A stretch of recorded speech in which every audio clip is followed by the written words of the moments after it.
Jesse Minchin with GetHandles.com. I'm going to show you 4 different ways to play perimeter defense on 4 different types of offensive players.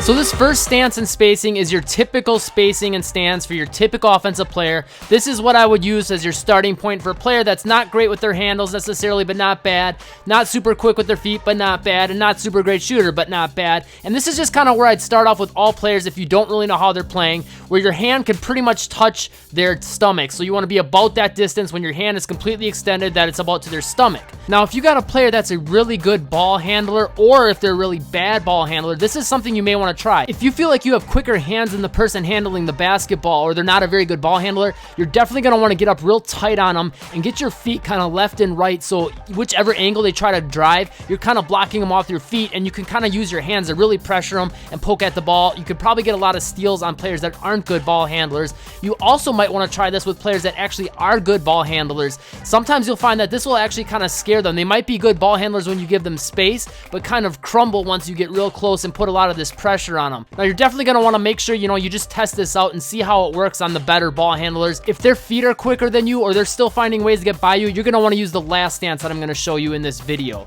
The next stance is going to be what you're going to use for someone that's a better shooter and maybe a decent ball handler. You're going to want to bring your stance a little more upright. Notice how I still have my knees bent, still got my hips back a little bit, and I'm going to keep my hand up high to help deter that shot. You want to always have your hands up and ready for that shot, especially for a player that is almost always looking to shoot and doesn't try to penetrate and drive very much, or isn't very good at that sort of thing. Also, for those sorts of players, you may want to use the stance before this, again, because a lot of players that are great shooters are often not very good ball handlers. Usually you're going to find a lot of players are one or the other, so you might want to also try to go for a lot of steals on those kinds of guys. And then the last stance is something you're going to want to use for someone that's not a very good shooter, but they're good at driving, they're good at ball handling, and they have a really quick first step.